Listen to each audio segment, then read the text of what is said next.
consagramos as crianças, consagramos a nação, Senhor, consagramos este país, consagramos os governantes, Senhor, porque nós cremos, Senhor, na Tua verdade, e é a Tua verdade que prevalece. Te agradecemos por esse dia, Senhor, e te pedimos, Senhor, continua conosco, hoje e sempre, porque nós necessitamos da Tua misericórdia, nós necessitamos da Tua presença, Senhor. Te agradecemos por o Senhor sempre estar conosco, em nome de Jesus. Amém. Amém. Bom dia, paz do Senhor para todos. Que bom que você veio. Quem está me assistindo, que bom que você está me assistindo. E que Deus venha falar com cada um de nós essa manhã. Para quem não me conhece, meu nome é Luciana Gott Miguel. Eu sou esposa do Tiago Miguel Jerônimo. E nós temos uma filha, Lavínia Gott Miguel, de 3 aninhos. Nós estamos casados há 13 anos. Ele é índio, viu, gente? Não é tailandês, não. Tá? Ele é índio. E aí, uma outra ocasião, eu conto para vocês como é que eu encontrei esse índio. Então, não foi lá na tribo. Obrigada, minha princesa. Eu nasci no Evangelho, mas por um tempo, como todo jovem, né? Eu quis sair da presença de Deus, apanhei e voltei correndo. Então, estamos aí aprendendo até hoje. Abra sua Bíblia no livro de Mateus, no Evangelho de Mateus, capítulo 11. Deixa a sua Bíblia aberta aí. O tema dessa aula é quebrando a religiosidade. A palavra religião, o sentido dela é de religar, de reatar. Essa palavra ela ganhou uma conotação negativa. Porque fulano é religioso. Tendo um comparativo com uma pessoa que apenas fala e não vive. Mas o sentido da palavra religioso, religiosidade, religião é religar ao divino. É aquele que se aproxima de Deus, é aquele que busca a Deus. Mas no meio evangélico, essa palavra ficou com uma conotação negativa, dando uma ideia de farisaísmo. Mas a religião é para te religar ao sagrado, a Deus, ao Senhor. E o sentido da nossa aula é combater essa hipocrisia de pregar algo que não se vive, de julgar, de se colocar numa posição de superioridade. Porque eu sou crente, eu sou melhor do que você. Isso não é verdade. Mas no nosso meio, o termo religioso tomou a conotação de fariseu, tá certo? Então, nesse primeiro momento, nós vamos falar sobre 4 pontos que seria religiosidade. E aí eu vou trocar o nome de religiosidade por hipocrisia, farisaísmo, enfim. Temos lá rituais, cultura, costumes e tradições. Nós vamos falar sobre cada um deles. Bom, ritual. O que vocês entendem que vem a ser um ritual? Eu não trouxe chocolate hoje, tá? Mas na próxima aula eu trago. O que é um ritual? Ações. Exato. O que mais? Procedimentos. Isso mesmo. Isso. Exatamente. Eu trouxe uma definição aqui. Ritual é um conjunto de gestos, palavras, formalidades, geralmente imbuídos de um valor simbólico, cuja performance é usualmente prescrita e codificada por uma religião ou pelas tradições da comunidade. Conjunto de gestos, palavras, procedimentos, né? Usualmente com valor simbólico. Simbólico. Guarde bem essa palavra. E o que é tradição? Antes de vocês responderem, vamos dar um exemplo. Às vezes as pessoas falam assim: lá em casa é tradição comer macarronada no domingo. O que é tradição?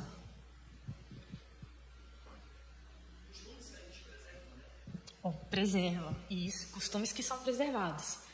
Mas tem um ponto na tradição que é crucial para ela ser tradição. Isso é diferente de ritual.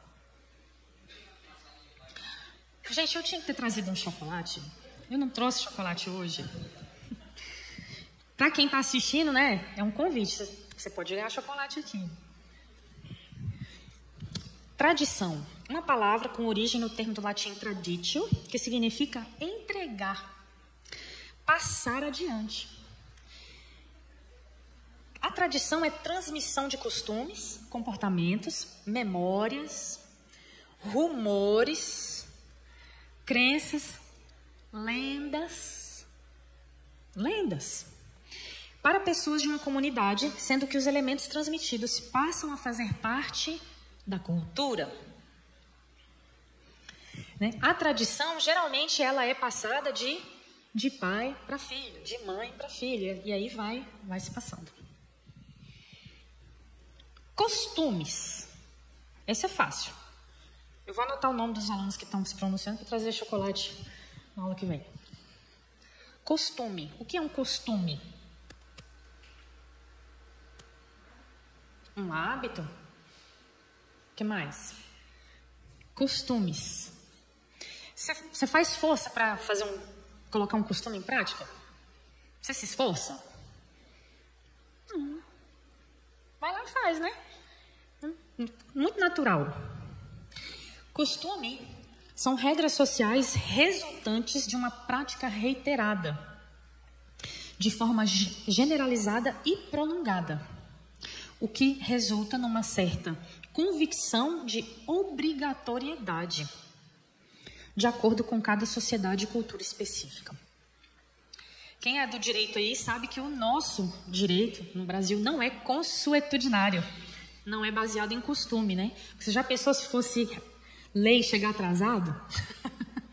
Não é?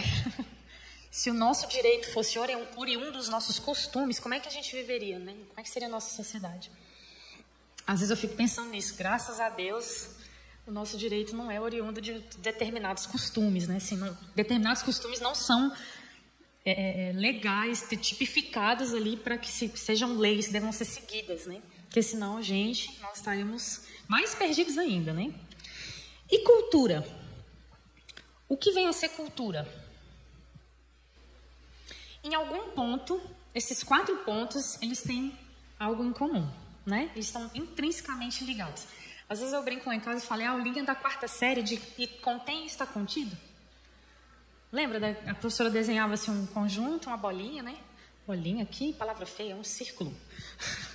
Um outro círculo, e aí eles tinham uma intersecção, e ela fazia umas marcações assim, falava que o C contém A, o A está contido no C, né? É bem isso.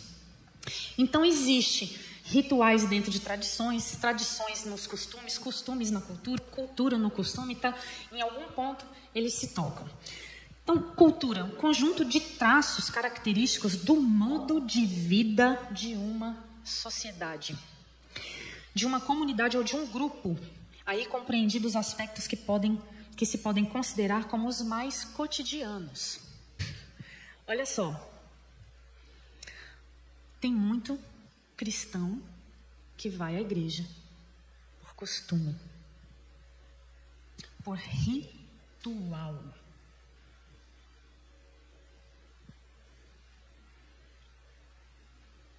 Por tradição.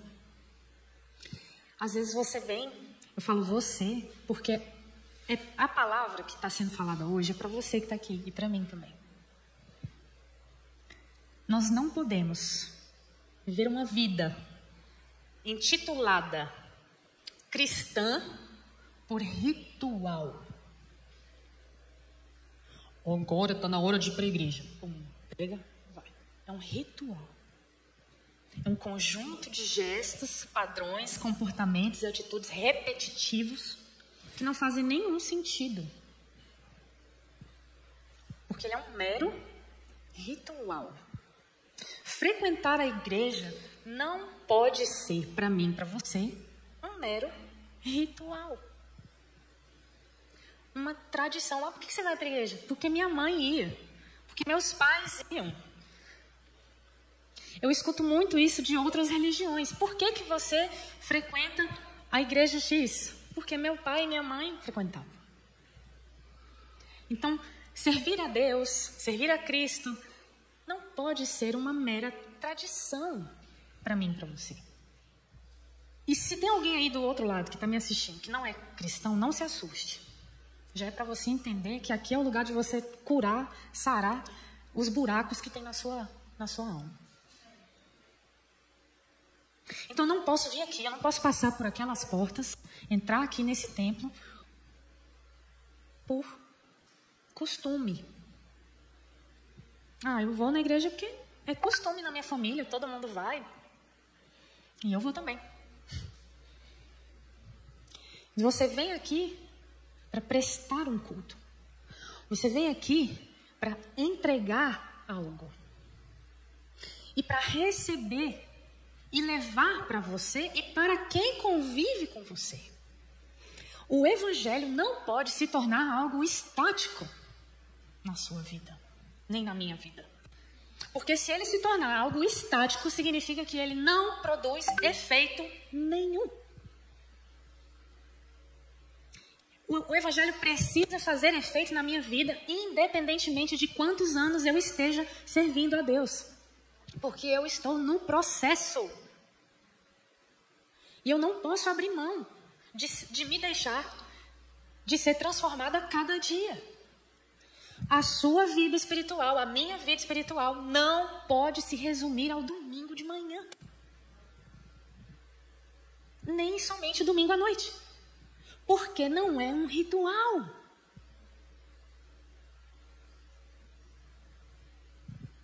Eu esqueci de avisar que a gente ia apanhar junto aqui hoje.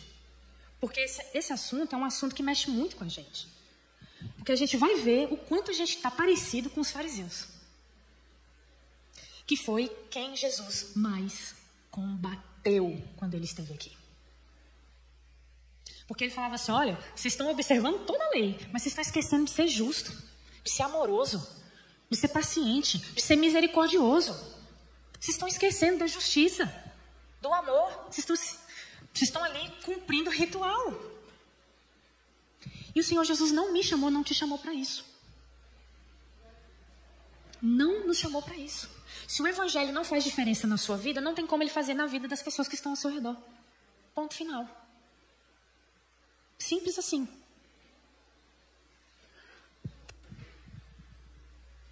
Vocês estão entendendo? Amém? Então, o que eu quero passar para você nesse ponto essa manhã, de cultura, costumes, tradições, rituais, eu quero dizer para você, se você puder anotar, ou você quiser gravar, não sei, né? Olha eu falando de anotar quando tem uma câmera aqui na minha frente, né? Tô ficando velho. Presta bem atenção que o Senhor vai dizer para você, porque essa palavra não é da Luciana.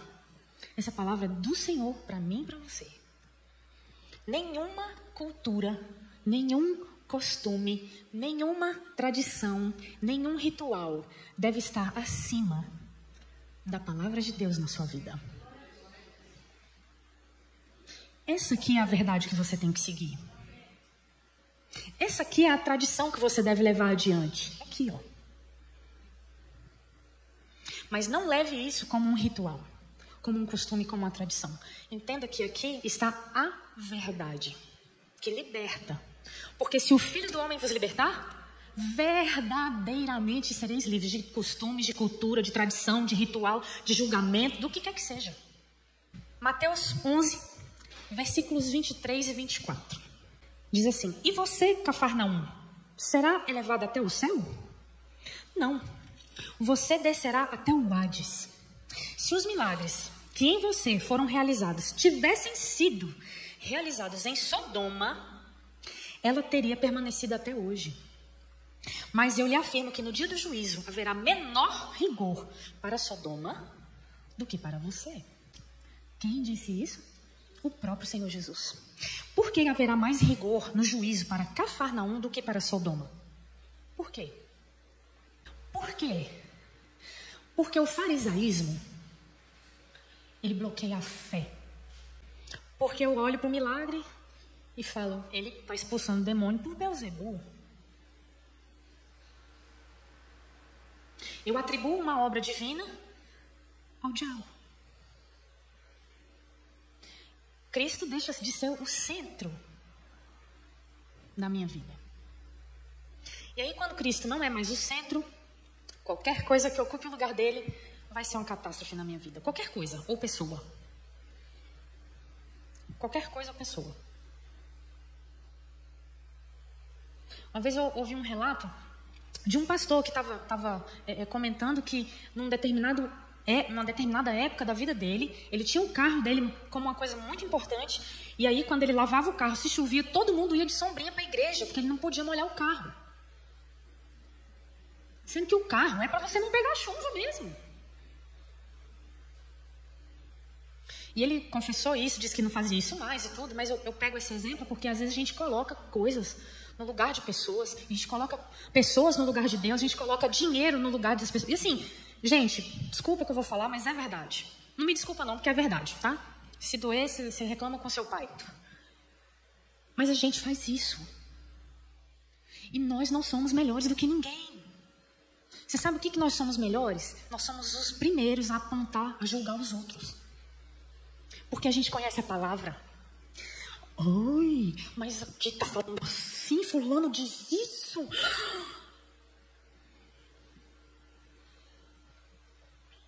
A frase que eu mais ouvi, mas você não é crente? Foi dentro da igreja. Mas você não é crente? Não foi lá fora, não. Foi dentro da igreja. Mas você não é crente? Por que você está passando por isso?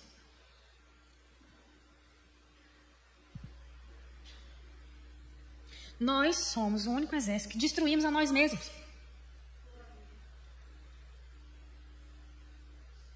Tem gente que veio para a igreja para falar mal da roupa da irmã.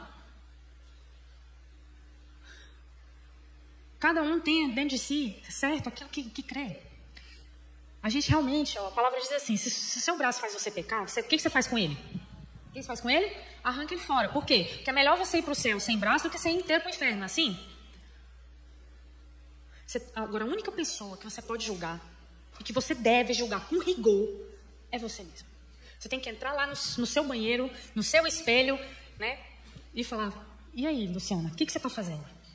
Tu não é crente? Esse questionamento tem que vir de você mesmo. Porque a única pessoa que você é capaz de examinar é você mesmo. E lá, antes da Santa Ceia, qual é o texto que diz? Examine-se quem? A quem? A si mesmo. A única pessoa que você pode julgar é você mesmo. E eu tenho repetido isso muito lá em casa. Às vezes a gente, né, marido e mulher, você conversa, quando eu começo a julgar a vida do outro, aí eu viro pro meu marido e falo, meu bem, a verdade é o seguinte, eu só posso julgar a mim mesma. Eu não posso julgar o meu marido, eu não posso julgar. Porque eu não sei o que se passa na cabeça dele, eu sei o que passa na minha cabeça. E no dia que Jesus falar assim, 22, é o seu número, subiu, Jesus vai falar, e aí minha filha, o que você fez que eu chamei você para fazer? Eu não vou prestar contas do Tiago, não vou prestar contas da minha filha, eu vou prestar contas do que o Senhor me chamou para fazer. Mas ele vai falar para mim, eu te dei uma filha, o que você fez com ela? Você ensinou para ela que eu sou o Deus de verdade, que eu sou o único Deus, você mostrou isso para ela, eu te dei um marido, o que você fez com ele? Eu te dei uma igreja, o que você fez com ela? Eu te coloquei lá na cidade, o que você fez lá na cidade onde eu te coloquei? Então, nenhuma cultura, nenhum costume pode estar acima da palavra para mim. E eu não posso deixar de crer. Então, lá em Mateus 21, 28 ao 32, vamos folhear aí, Mateus 21, do 28 ao 32. Todos acharam? O que acham? Havia um homem que tinha 2 filhos. Chegando ao primeiro, disse, filho, vá trabalhar hoje na vinha. E este respondeu, não quero. Mas depois mudou de ideia e foi. O pai chegou ao outro filho e disse a mesma coisa. Ele respondeu, sim senhor, mas não foi. Qual dos 2 fez a vontade do pai? O primeiro, responderam eles. Jesus lhes disse, Digo-lhes a verdade. Os publicanos e as prostitutas estão entrando antes de vocês no reino de Deus. Porque João veio para lhes mostrar o caminho da justiça e vocês não creram nele. Mas os publicanos e as prostitutas creram. E, mesmo depois de verem isso, vocês não se arrependeram nem creram nele. O farisaísmo, o ritualismo, o costumeiro, a tradição retira de mim a fé. Eu fico com o coração fechado. Porque o ritual, um costume, uma coisa assim, parece uma coisa meio pesada, obrigatória, assim, repetitiva, maçante, né? Não é algo que te renova, que te traz vida, que te traz paz. Algo maçante ali, vai se tornando, como o pessoal fala, vai no automático. Não, você faz as coisas ali por osmose, vai. Não tem sentido, direção. Então, o que Jesus estava falando para eles quem aqui nesse texto? Os grandes religiosos, os líderes, os fariseus, os saduceus, os escribas. Vocês estão vendo, vocês estão me vendo e não estão crendo. Mais bem-aventurados que não, mas que? Vamos falar de novo. Mais bem-aventurados os que não, mas que? Então, assim, olha, aí Deus, o próprio Senhor Jesus fala assim, os publicanos e as prostitutas estão entrando antes, em algumas tradições, na frente de vocês, no reino. Porque eles olham para eles e falam assim, eu sou pecador, eu preciso desse Deus, eu me arrependo, Senhor, me cura, me salva, me limpa, me transforma, me liberta. Entra para o gozo do seu Senhor. Salmo 51, 17. Não está aí no nosso slide, eu acrescentei aqui depois. O que é o arrependimento? Salmo 51, 17. Quem achou pode ler bem alto aí para a gente. Os sacrifícios para Deus são um espírito quebrantado. A um coração quebrantado e contrito não desprezarás, ó Deus. Oh, aleluia. O sacrifício. Gente, se arrepender não é fácil. Porque é um choque com a minha natureza pecaminosa. Eu quero ter razão, eu estou certo. Pedir perdão, quem quer pedir perdão, gente? Humanamente falando, às vezes você quer pedir perdão? Não quer. Porque você quer estar por cima. Você quer ter razão, o instinto fariseu é tão aguçado que a gente se acha melhor do que os outros. Eu vou pedir perdão para quê? Não foi eu que errei? Não falei nada, não disse. Quando esse tipo de pensamento começa na sua cabeça, você pode ir lá pedir perdão pelo que você está pensando e pelo que você acha que você não fez. Porque os pensamentos que vêm na cabeça da gente, que é contra a palavra, não são de Deus. E eu e você escutamos esse tipo de pensamento. Não pense que a tia Luciana não ouve. Porque eu acho que se tem alguém aqui que ouve coisa que não é de Deus, é essa pessoa que vos fala. Porque ele cerca a gente todo dia. A obra do diabo é tentar parar você. Ele não quer que você chegue ao céu. Ele não quer que você tome posse do reino que está preparado. Então ele vai tentar de todas as formas. Ele vai soprar no seu ouvido. Ele vai levantar alguém no seu trabalho contra você.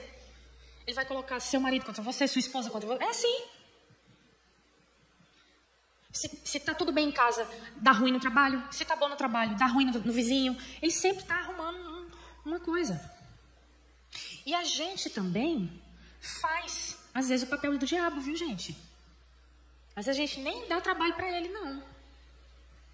Eu lamento dizer isso. Eu não deveria estar dizendo isso, mas às vezes a gente se coloca na posição de ajudar o diabo, falando que não deve. Você sabe que você não deve falar, você vai lá e fala.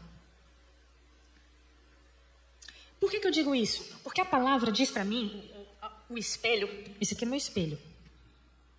Eu falo assim, Luciana, Presta atenção, minha filha. Até o tolo se passa por sábio quando ele fica calado. Então a gente sabe onde a gente erra. E mulher, gente, a gente fala demais. Falar demais não é quantidade. Meu marido está dizendo ali, glória a Deus. Não é a quantidade de coisa que você fala, é a bobagem que flui de dentro. Sabe por que flui bobagem? Porque a gente está se alimentando de bobagem. Eu não posso fluir, externar algo que eu não tenho. Então, a palavra fala para mim, Deus fala assim, minha filha, fica calada. Porque até o tolo se passa por sábio quando ele se cala. A gente fala demais, tem hora. E a gente sabe que não deve falar. Porque, sabe aquele desenho do anjinho e o diabinho assim? É aquilo ali mesmo. Uma hora você escuta um troço ruim de cá e o Espírito Santo fala daqui. Luciana, presta atenção. Aí vem o outro. Luciana, isso não vai... E o outro, Luciana, presta atenção. Estou falando com você. Eu sou seu pai. Mas aí ele vem... E, Luciana, olha para mim. Eu sou seu pai. Presta atenção, minha filha. Segue o que eu estou falando para você, que você vai se dar bem. Mas aí vem... É assim ou não é? Eu não tenho esse privilégio sozinha, não. Fala para mim que vocês passam por isso também. Lá na hora que vocês estão lavando a louça. Oh, aleluia. Não estou sozinha. Toda hora. Você chega no serviço, vem um fofoqueiro já vindo na sua direção. Para te contar o veneno. Não seja canal de veneno. Né? Salmo 51:17 é sacrifício, porque é difícil. Ninguém quer pedir perdão, ninguém quer se arrepender, porque a gente acha que a gente está certo, mas no final das contas nós é que estamos errados. Nós é que estamos errados. Porque nós somos pecadores. Nós somos falhos. E nós estamos no processo. Lucas 18, do 9 ao 14. O que você aprende com essa passagem? Vamos lá. Lucas 18. Lucas 18, do 9 ao 14. Esse é um trecho muito conhecido. Diz assim: alguns que confiavam em sua própria justiça e desprezavam os outros, Jesus contou esta parábola. 2 homens subiram ao templo para orar. Um era fariseu e o outro publicano. O fariseu, em pé, orava no íntimo: Deus, eu te agradeço porque não sou como os outros homens. Ladrões, corruptos, adúlteros, nem mesmo como este publicano. Eu jejuo 2 vezes por semana e dou o dízimo de tudo quanto ganho. Mas o publicano ficou à distância. Ele nem ousava olhar para o céu, mas batendo no peito dizia: Deus, tem misericórdia de mim que sou pecador. Eu lhes digo que este homem, e não o outro, foi para casa justificado diante de Deus, pois quem se exalta será humilhado, e quem se humilha será exaltado. Meus queridos, eu não posso parecer piedosa. Eu não posso parecer cristã. Porque eu sirvo o eu sou. Deus, quando ele se revela a Moisés, ele fala: mas vem cá, quem é você? Ele fala: eu sou o que sou. Eu sou. Eu não pareço. Eu sou. Fala lá para aquela galera lá que eu sou. Então você não pode parecer crente, você tem que ser crente. Você não pode parecer piedoso, você tem que ser piedoso. Você tem que ser misericordioso, porque ser é a essência, é de dentro. Estar é transitório. Eu estou na terra, não sou da terra. Eu sou do céu, eu não sou da terra. Eu estou aqui, mas eu não sou daqui.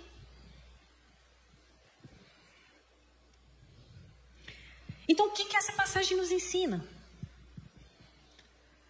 Olha a presunção desse cara, gente. Deus, olha só o que esse cara chega e fala. Eu te agradeço porque eu não sou como os outros homens. Eu não sou ladrão. Eu não sou corrupto. Você não é corrupto? Você não estaciona seu carro na vaga de deficiente? Vai ficar na frente? Você não dá uma furadinha na fila? Você não pensa, ninguém tá vendo? Olha, essas pequenas corrupções, a gente precisa estar atento a essas coisas. Ah, não, mas eu vou estacionar aqui. Eu falei para a pessoa, você vai estacionar aí? Você vai tirar a vaga do deficiente? Vou. Qual o problema? Você não é deficiente. Essa vaga não é para você. Ah, mas eu não tô nem aí. Ah, é, crente? Você não se importa com o outro? Ah, entendi o seu nível de amor. Entendi. Não adianta você vir aqui, cantar bonito, orar, chorar com a sua justiça própria. Esse trecho que a gente leu, está escrito, alguns que confiavam em sua própria justiça. O critério não é o céu. É esse. Meu critério de honestidade é este, não é meu. Meu critério de fidelidade tem que vir daqui. Estão vendo como é que a gente é religioso? Como a gente é fariseu? Como a cultura farisaica pode estar arraigada sem a gente perceber? Pode abrir ele tudo. Então, a religiosidade, o farisaísmo, bloqueia os pecadores contra o arrependimento. Olha a oração desse homem, gente. Obrigado, porque eu não sou adúltero. E aí Jesus fala assim, você não é adúltero, não? Mas no dia que você olhou com a intenção, você pecou. Olha o critério de adultério. Como que mudou? Se você olhou, desejou, pensou com ela lá, com você, acabou, já era. Mulher também, viu? Que tem uns homens bombadão, bonitão. Você olha assim, o tamanho do braço daquele homem, gente. Né? Eu sei que tem mulher mais bonita do que eu aí. Ixi, mas tem. Eu falo assim, em relação ao meu esposo, que eu digo, né? Tem muita mulher mais bonita do que eu. Lógico, tem. Mas ele me escolheu, eu o escolhi. Não tem que ficar olhando já, né? Assim, não tem problema nenhum você nutrir desejo pelo seu esposo, pela sua esposa. Você não pode nutrir pelo esposo do outro. Pela mulher dos outros. Você tem o seu, fica com o seu, né? Mas olha a oração desse homem. Eu te agradeço porque eu não sou ladrão, porque eu não sou corrupto, que eu não sou igual a esse publicano aqui. Quem é você? Quem é você? Que julga o servo alheio? Não é? Mas, queridos, eu já fiz essa oração. Ai, Deus, obrigado, porque eu não sou igual fulana que veste uma saia que dá pra ver tudo. Aí, Deus faz assim, ó. Você não veste aquela saia, filho, mas tu fala, tu reclama. É a rainha da murmuração. Tu devia ficar calado.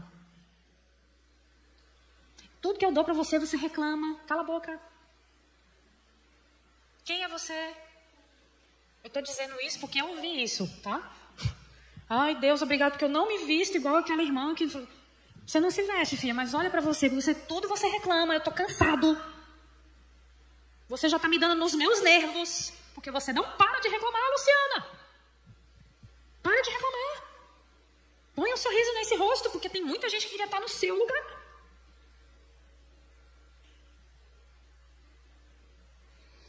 Então a gente faz isso. Sabe por que isso está escrito aqui? Porque eu e você fazemos a mesma coisa. Com outras palavras, a gente faz a mesma coisa. Coisa que os outros fazem, mas a gente faz outras coisas. Tão pecaminosas quanto. Erradas quanto. Posso até dizer, piores que os outros. A pessoa religiosa, o fariseu, lhe dá mais importância aos costumes, ao automático, do que a mudança de vida. Porque a mudança de vida, ela é um choque. Quem já levou choque na geladeira aqui? Né? A palavra de Deus, ela tem choque mesmo na gente. Sabe por que a gente tem 5 sentidos? Vamos lá. Sentidos.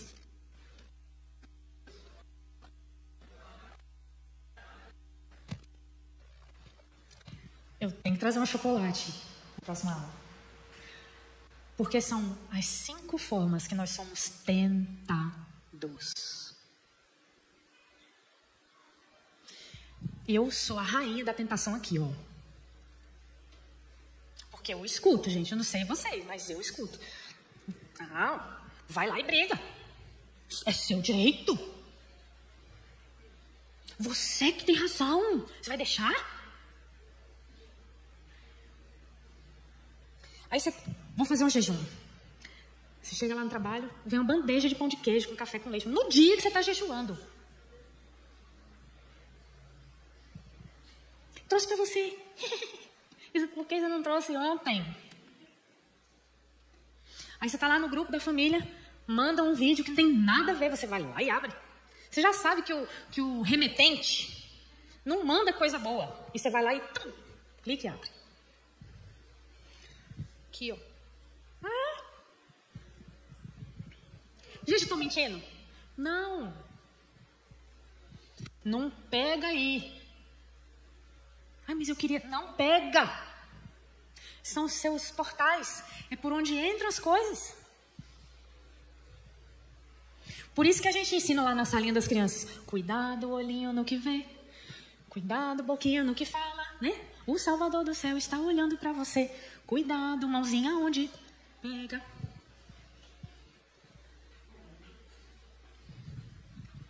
Vamos acabar. Então, cuidado. Não deixe seus portais acessíveis a qualquer coisa. Não se exponha a qualquer coisa. Não aceite qualquer coisa. Consagre o que entra na sua casa.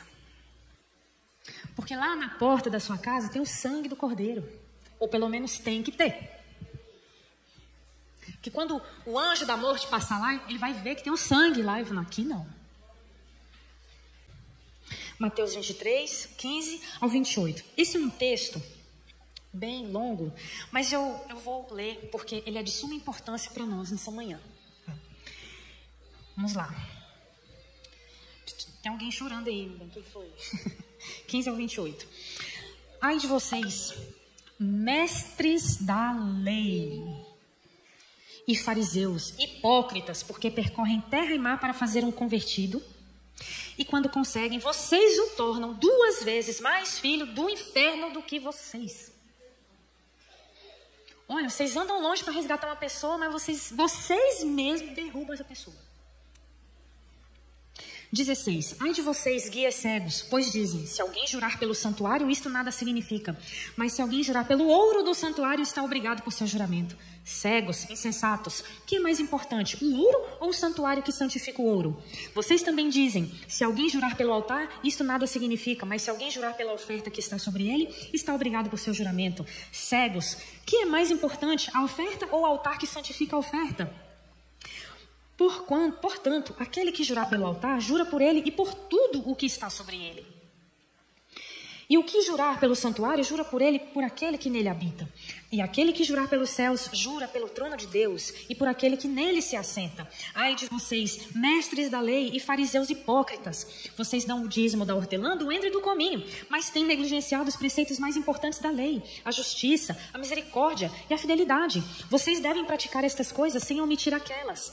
Guias cegos, vocês coam um mosquito e engolem um camelo.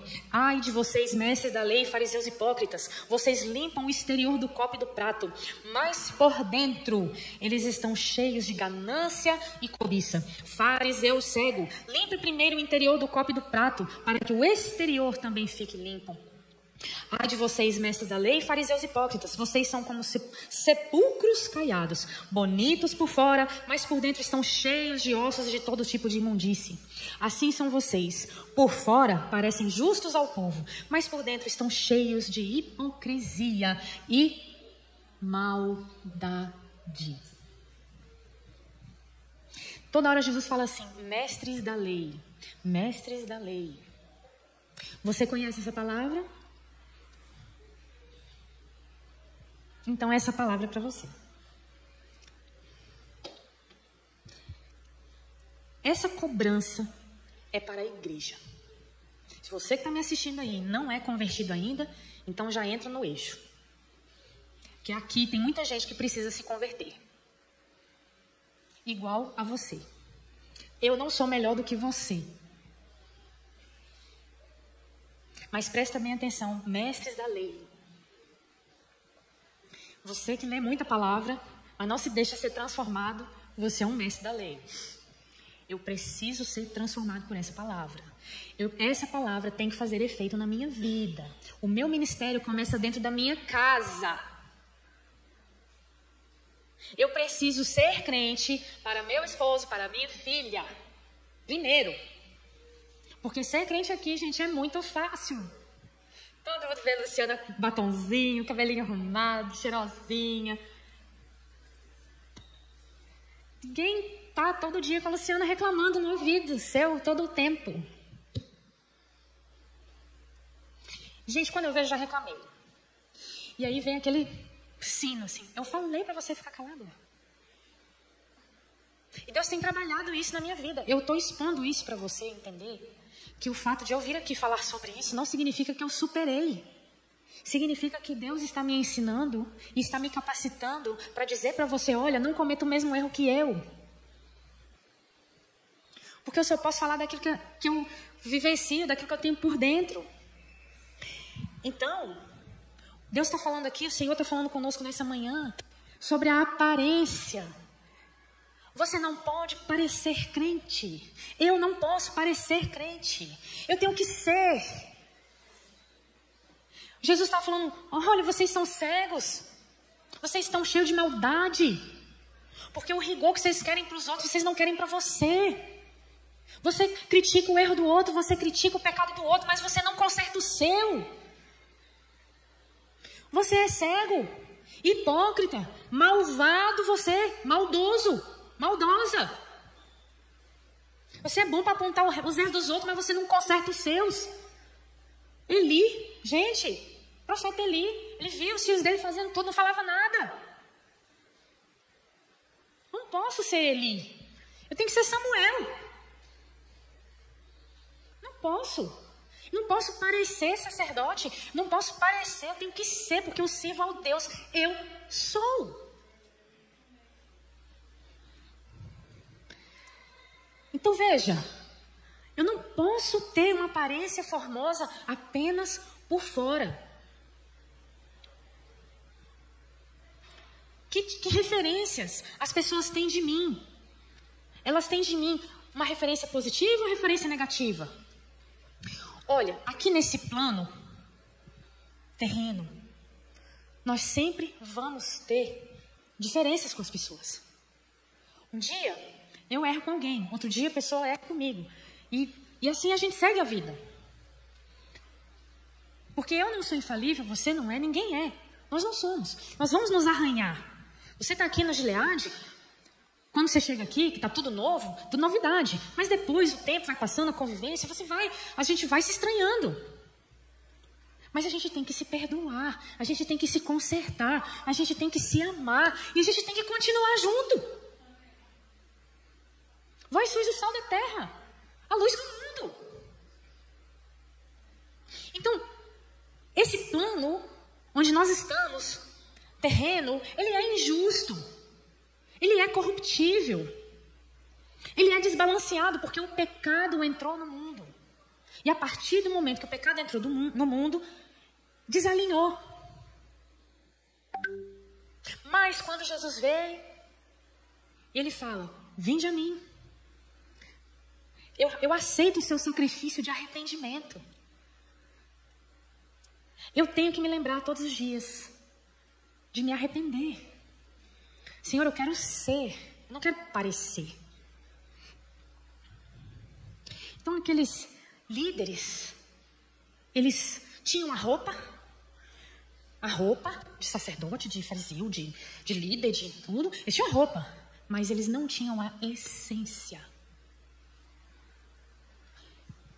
O Senhor está nos chamando hoje para sermos. Para sermos como Ele é. Sede vós perfeitos, como eu sou perfeito. Sede santos, porque eu sou santo. Não é santarrão, não. Você está entendendo? Porque pessoas do seu lado vão cair se não for você. E no dia que elas caírem, tenha misericórdia. Porque aquele que está em pé, o que fala lá? Cuide para que não... Porque o justo cai quantas vezes? E quantas vezes Deus levanta ele?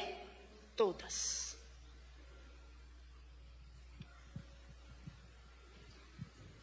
Jesus condena a hipocrisia. Jesus condena quem distorce a palavra dele. E Jesus condena quem cria regras e valores baseados na sua própria justiça. João 7, 24 diz assim: não julguem apenas pela aparência, mas façam julgamentos justos. Por quê? Porque a aparência, ela esconde a verdade. E Deus não vê como o homem vê. Deus sabe as suas reais motivações, e as minhas também. Deus conhece o meu coração e o seu também. Deus sabe o que se passa na sua cabeça, e na minha também. O sepulcro caiado é um túmulo com uma bela lápide. Mais do que isso adianta se o que ele guarda são apenas ossos podres. Talvez hoje eu e você sejamos como um sepulcro caiado.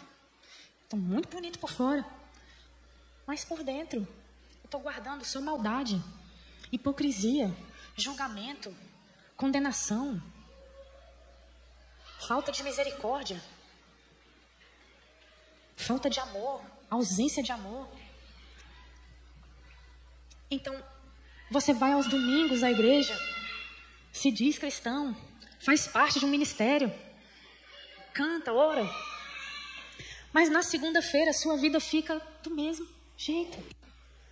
Você leva uma semana inteira sem falar com seu pai, sem ouvir o que ele tem para te dizer. Você não lê a Bíblia, você não ora, e você continua falando mal dos outros, julgando os outros, apontando os outros.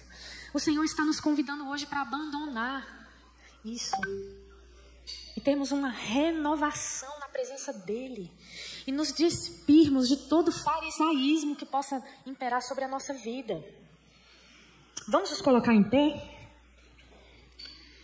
Vamos orar. Eu quero agradecer pela oportunidade nessa manhã. Feche os teus olhos. Se derrame na presença de Deus essa manhã. Peça ao Senhor para que venha te limpar por dentro. Senhor, nos limpa por dentro, Pai. Nós precisamos de Ti, Senhor. Nos purifica, Deus. Nos limpa, Pai, de nós mesmos. Nos guarda, Senhor, de nós mesmos. Deus, guarda nossa mente, nossos olhos, nossas mãos, nossos lábios. Em nome de Jesus. Deus, que toda cultura, toda tradição, todo ritual venha cair por terra, que te desagrada, que seja contra a Tua palavra, que a Tua palavra reine em nossas vidas, na nossa família, no nosso lar, a começar por nós, a começar por mim. Deus, que eu seja o grande exemplo na minha casa, na minha comunidade, na minha igreja, sem hipocrisia, porque eu falho, eu erro, eu peco. Senhor, nessa manhã, Pai, que o Senhor venha restaurar o nosso relacionamento contigo, que possamos sair daqui nessa manhã, crendo que o Senhor nos ouve, crendo que o Senhor está conosco, crendo que o Senhor tem muito mais para nós daquilo que pedimos ou pensamos, mas que para isso nós precisamos nos submeter à Tua palavra, nós precisamos obedecer à Sua voz, porque a Tua palavra nos diz que melhor é obedecer do que sacrificar. Deus, que o Senhor receba as nossas vidas como sacrifício vivo. Que o Senhor nos ajude, que o Senhor nos fortaleça, que o Senhor nos sustente, que nós não venhamos a crer e a confiar na nossa própria força, mas que a nossa força venha do Senhor. Nos sustenta, Pai, nos guarda em nome de Jesus. Amém. Aleluias. Glória a Deus, minha irmã. Que palavra abençoada. Blena está em casa e ela comentou aqui comigo no WhatsApp. Parece que a Lu estava na nossa consagração de ontem. Nós nos reunimos com o Ministério de Louvor uma vez por mês para nos consagrarmos, orarmos juntos, aprendermos uns com os outros. E Deus falou exatamente isso que foi falado aqui hoje. Queridos, Deus tem dito algo muito sério à igreja. E nós precisamos estar atentos àquilo que o Senhor está falando.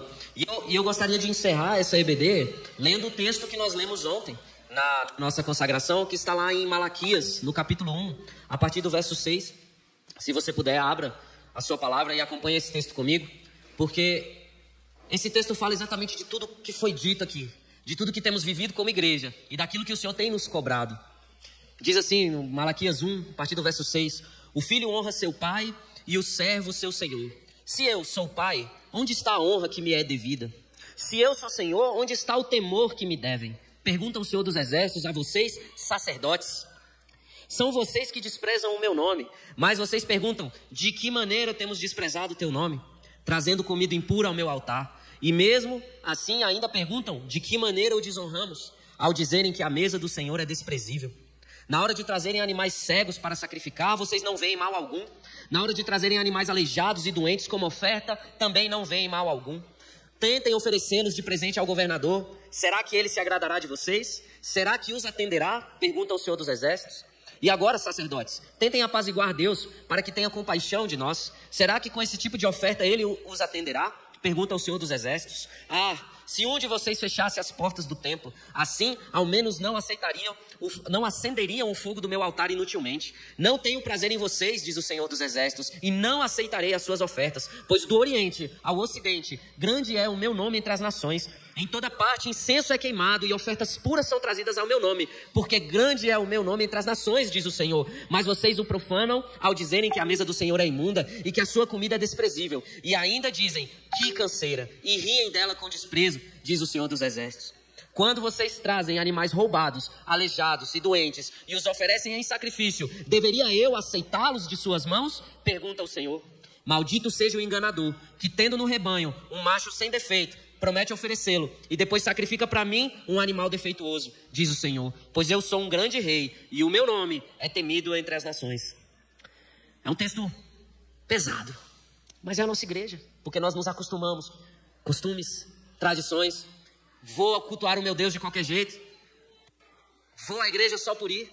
Costumes, tradições. E quando nós fazemos isso, nós trazemos um culto, uma oferta que para o Senhor é como um animal aleijado, como uma oferta roubada, como um tempo que não é o nosso melhor tempo. Essa é uma verdade, meus irmãos. E o Senhor está falando, e eu dou glórias a Deus, porque Ele está falando. Essa é a nossa oportunidade de nos consertarmos com Ele. Amém? Vamos orar, queridos. Pai, eu te agradeço por esta manhã, Senhor. Te agradeço pelos meus irmãos que estão aqui, pelos meus irmãos que estão em casa. Te agradeço, Pai, por esse ensino precioso, Pai, por esse maná, por esse pão. E eu oro, Deus, para que o Senhor venha nos convencer todos os dias, Pai, dos nossos erros, Pai. Ô Senhor, misericórdia, Pai, eu clamo por misericórdia. Ô Deus, nos ensina e nos ajuda para que nós nos consertemos contigo e possamos oferecer a Ti, Pai, um culto racional, algo que alegre o Teu coração, uma adoração verdadeira, uma adoração santa na Tua presença, Pai. Deus, nos despede nesse momento em paz. Nos dê, Senhor, um almoço maravilhoso com os nossos familiares. Uma tarde de descanso, meu Pai, de refrigério. E que logo mais à noite, nós possamos estar aqui, uma igreja reunida, Pai, em Teu nome, para Te adorar, Senhor. Para Te adorar, Pai, em espírito e em verdade. É o que eu Te peço em nome de Jesus. Queridos, vamos cantar a bênção apostólica? Vamos lá? Que a graça do nosso Senhor e o amor de Deus e a comunhão do Espírito Santo seja conosco. Amém. Aleluias. Amém. Vamos em paz para as nossas casas, queridos. Deus abençoe vocês.